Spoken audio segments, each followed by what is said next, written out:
Hey there, this is Therese Skelly, and I am so excited that you are going to be listening to an episode of the Fiercely Brilliant podcast. Do you like those two words? Fiercely Brilliant. My hypothesis is that you are here for a reason. We all are. Our souls have led us on journeys that have very often taken some twists and turns, and sometimes it's not pretty. Sometimes there's struggle and there's loss and there's challenge, and in the middle of that, there's always a way out. And it's those times that often lead us into our great life and work.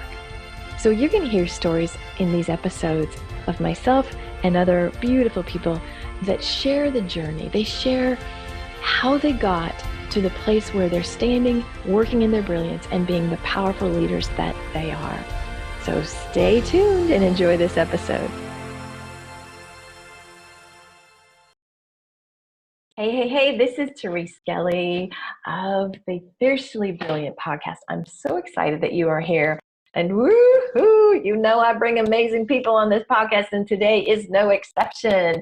So today I'm delighted to bring Renee Paser-Paull. So Renee and I are in the Evolutionary Business Council together, and I got to spend some time with her in April, and she shared some of who she is with me. And I was like, oh my God, you have got to come. I need your story out in the world. And so Renee, I'm so glad you're here. Welcome. Oh, I'm so glad to be here. It's wonderful.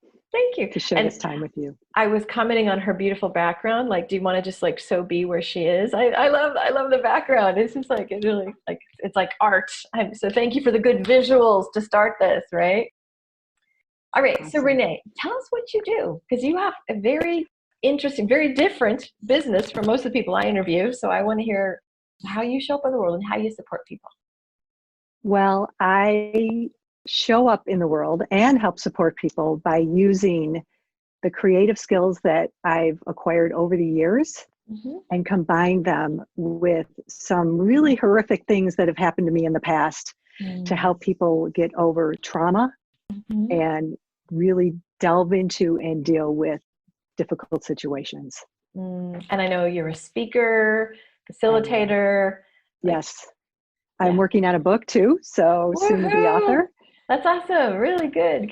Well, let's just dive in. This is called the Fiercely Brilliant podcast, because I don't want people just to be fiercely here. I want them to like shine their brilliance, live from the space of brilliance, contribute from their brilliance. So how do you think trauma affects somebody from being able to be fully expressed and really who they are in the world? Well, to best answer that, I'm going to draw on my own experience. Perfect. When a number of years ago, a stranger broke into my house in the middle of the night, and he stabbed me and he raped me. And it was, as you can imagine from what I just said, an incredibly difficult thing to overcome. Yeah. Not only did that happen, but he ended up coming back a couple more times, fortunately, when I was not at my home. Oh. But so it ended up being a recurring trauma because of that happening. I ended up doing a couple of things that helped me tremendously to move forward from that. One of them was the fact that I was blessed with a trip for the same day when the attack happened. So I ended up in the hospital at about 5 a.m. and I said two things while I was there over and over again, like mantras. Yeah.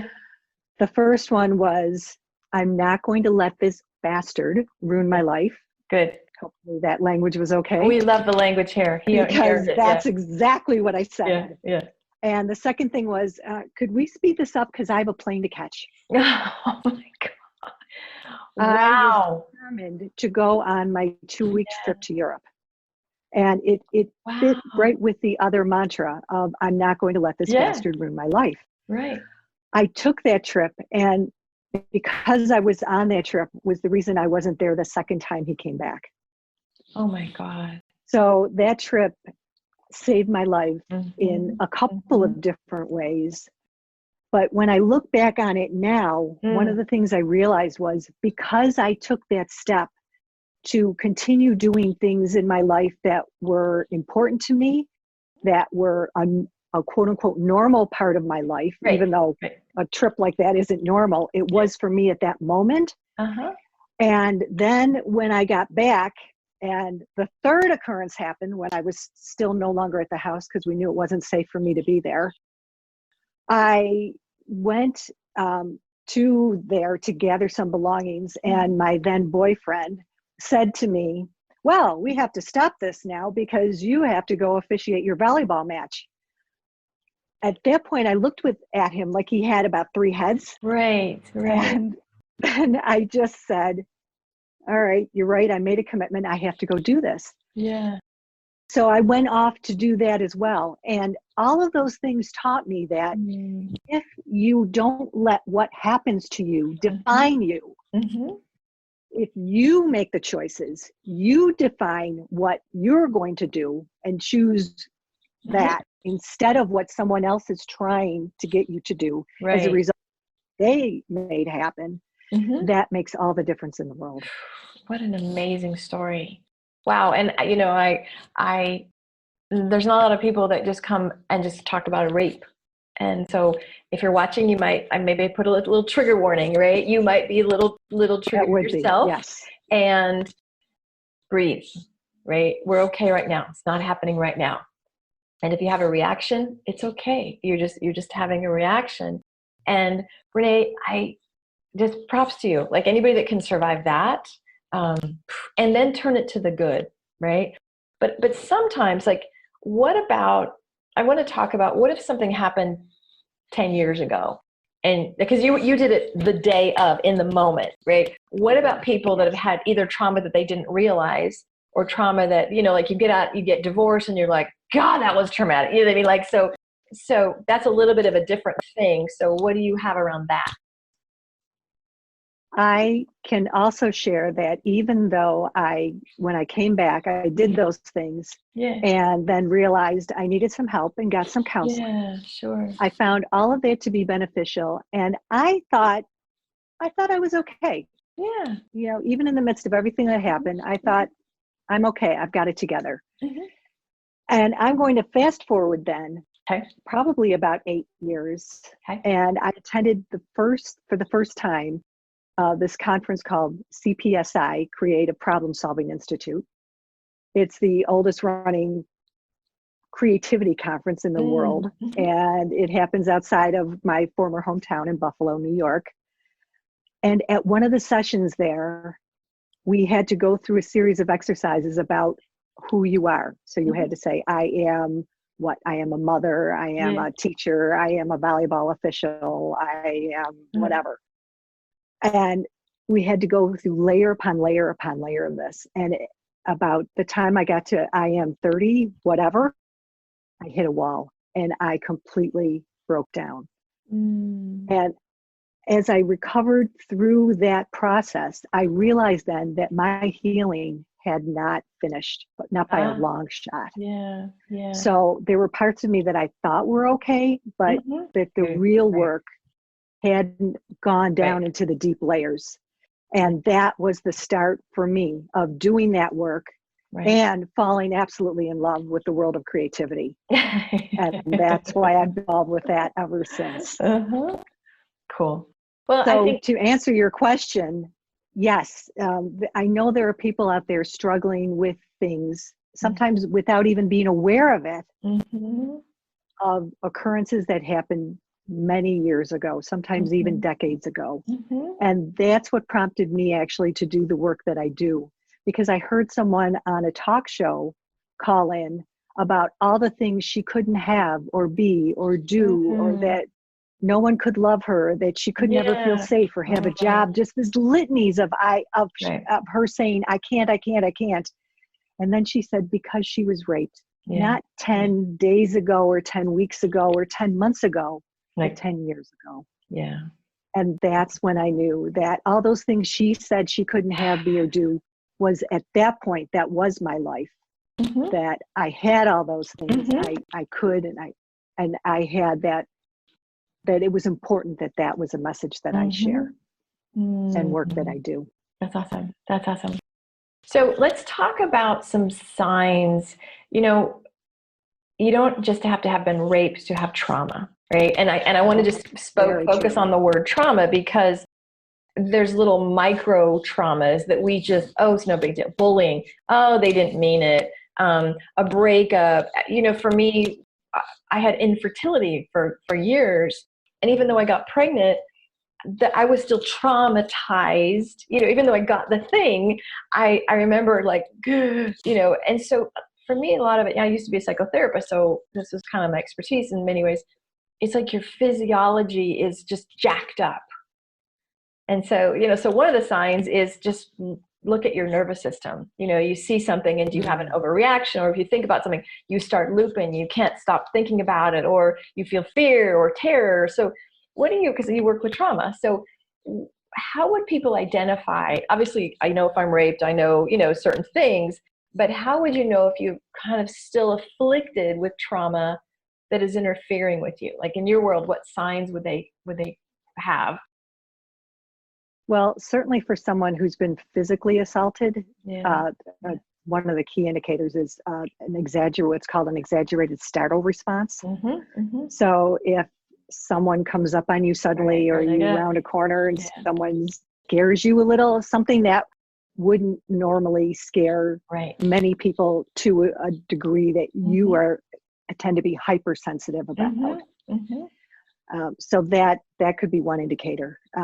I know for a long time for me, it was impossible essentially to watch violence on television, especially violence of a very personal nature. I would just turn and that away makes from sense. that. Absolutely. I remember shortly after arriving home, I didn't even want to encounter listening to news on television because I didn't want to hear about anything that was bad, because bad things then triggered bad things for me.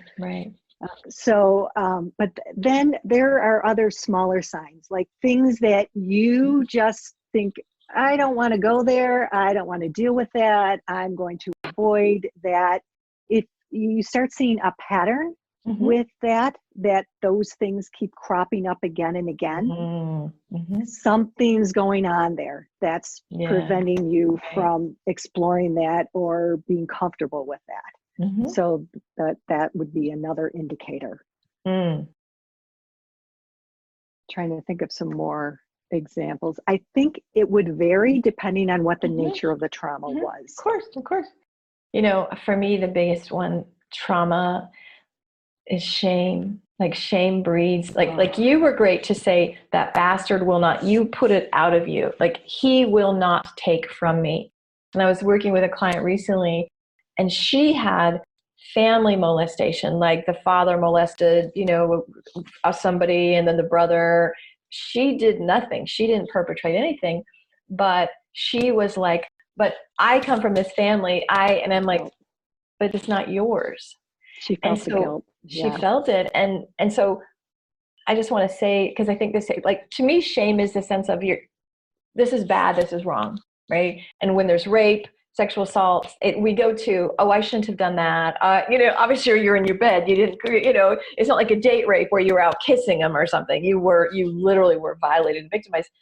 But when people act shamelessly, it's like the perpetrator puts the shame on, and the victim's like, oh, something's wrong with me, as opposed to, oh, hell no, something was wrong with them. I got perpetrated. I was violated.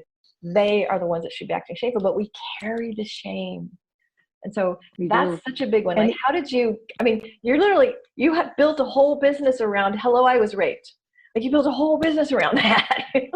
So was there ever a time, and I know we've had a little conversation about this, where maybe your family members or your friends or your husband or your kids were like, you're talking about that? Like, did you ever have to battle that at all?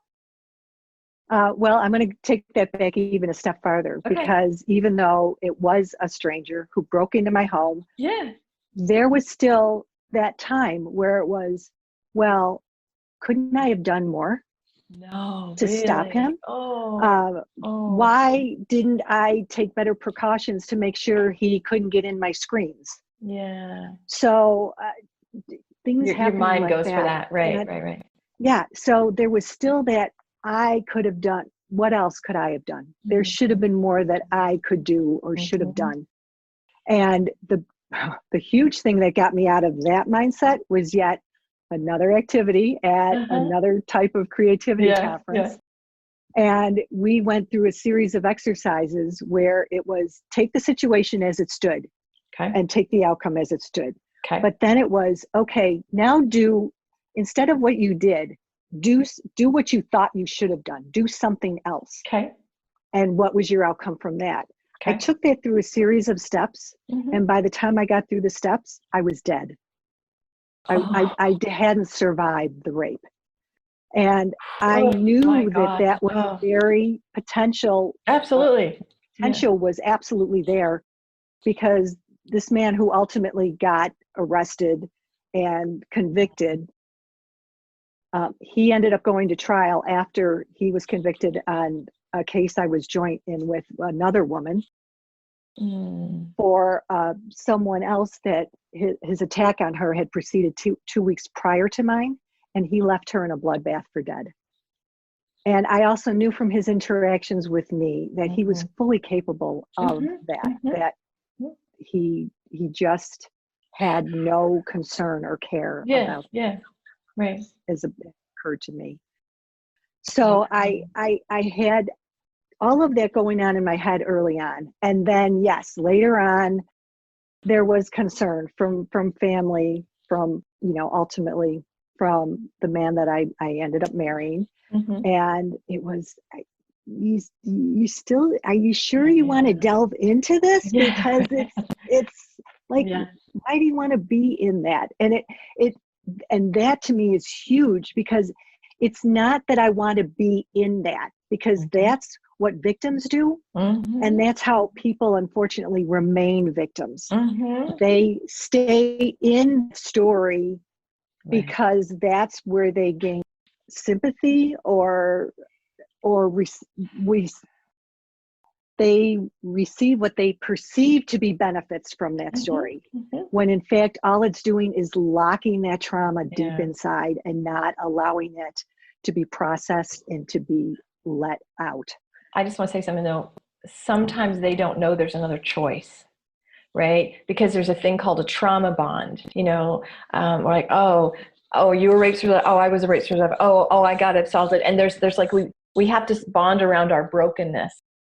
And there's almost like, well, who am I without that? So that's a question, because a lot of people in recovery, I'm just still drunk, or all us addicts lie.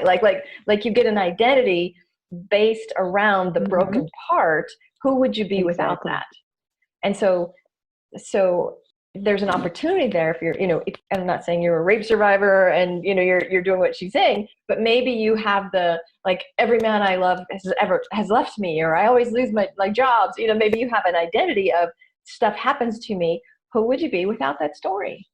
Because that's the possibility. And you have not let the story define you. So how did you navigate? I'm going to take that a step further and say it is a story.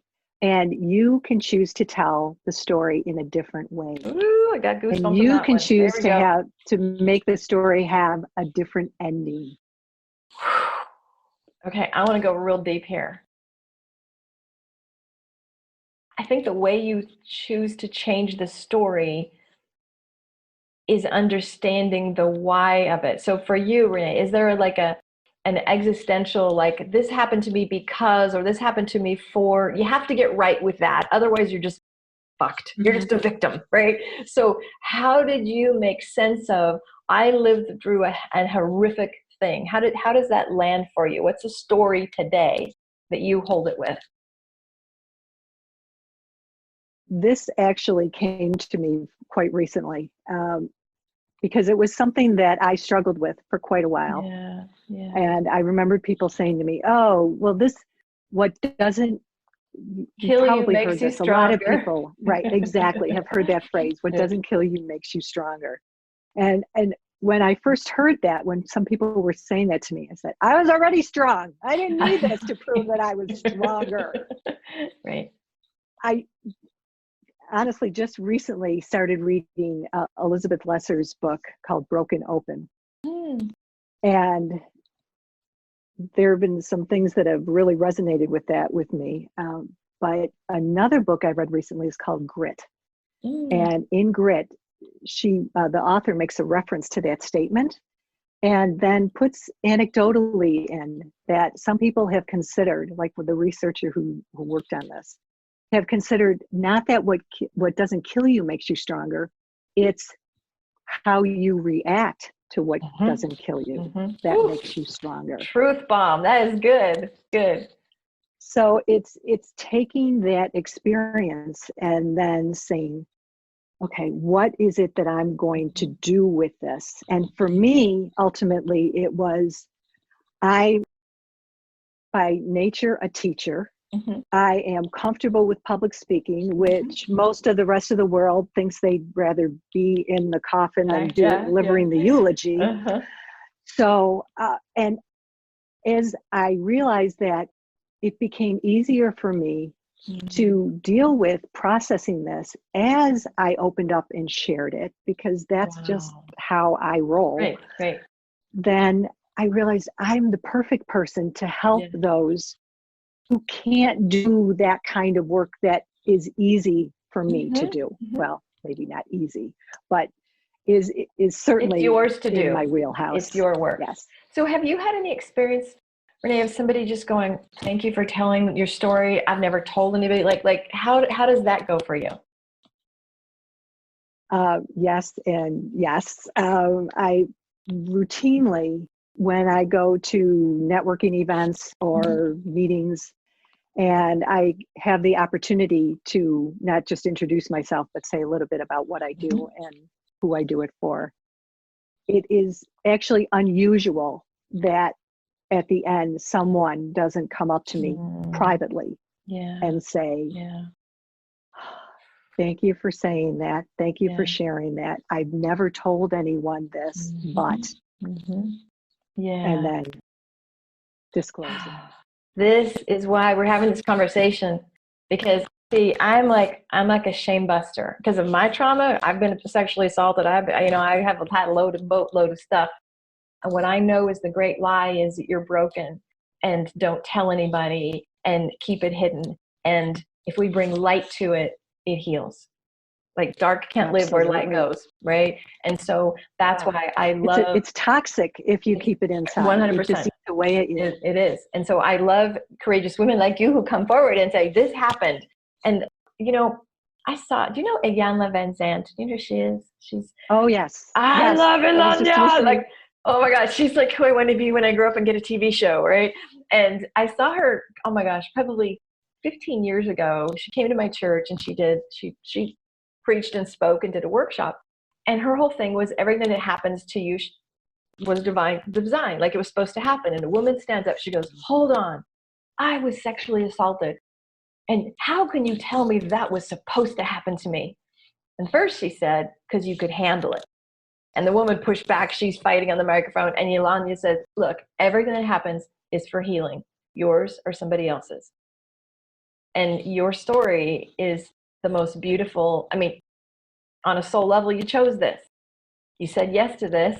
And look at how many lives you have touched, right? Because you said yes. And so you didn't stay a victim. You didn't let him destroy you.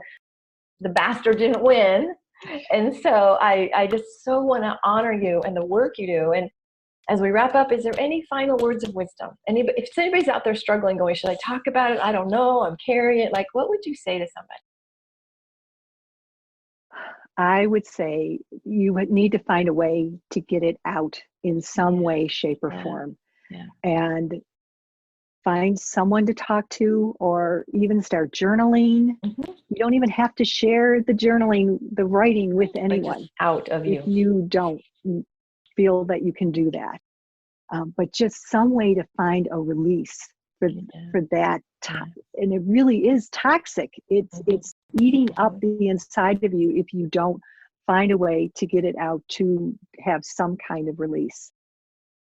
And I would encourage anyone who wants to take this discussion any further, or has any questions about this, or just wants to find out a little bit more about me and what I do, to be able to come to my website. And that is called Soaring Pathways. So it's soaring like an eagle. Pathways is plural. And that was a very deliberately chosen name, because that's what I feel, that no matter what happens to you, you can still soar after all the dust clears. And that there's not just one right way to do that. So that's why Pathways is with an S. It's the multiple, plural. Right. That's awesome. Well, my brand here is Fiercely Brilliant, and thank you for sharing with us your fierce brilliance. I love it. So it's been a delight to have you here. Soaring Pathways, is that a .com or .ca? Which was a .com, yes. .com, okay. Some of my EBC friends are Canadian, so I got to make sure it's right. That is correct, absolutely. All right, well, it has been a delight to be with you, and I would love, gang, post some comments, follow us. Like if Renee has touched you, reach out to her. It takes a lot of courage to break through and be a stand for somebody not being victimized and soaring through trauma. And so again, thank you so much. Leave a review if you've liked this episode and reach out. Peace and blessings. Bye. Yes, thank you. It's been a pleasure. Hey, this is Therese, and I'm so excited that you were with us today for another episode of the Fiercely Brilliant podcast. If you are inspired to get to that brilliant place, if you heard some wisdom today that made you think, yeah, I need some help in that area, I would encourage you to have a conversation with me. Super simple. You just go to thereseskelly.com/let's connect. It's a no charge, no pressure conversation. And if I can support you to clear the blocks, to really step into that brilliance, oh my gosh, it would be a delight. And I'll be honest with you, we'll just have a great conversation and see where we can take it. Peace and blessings. Bye.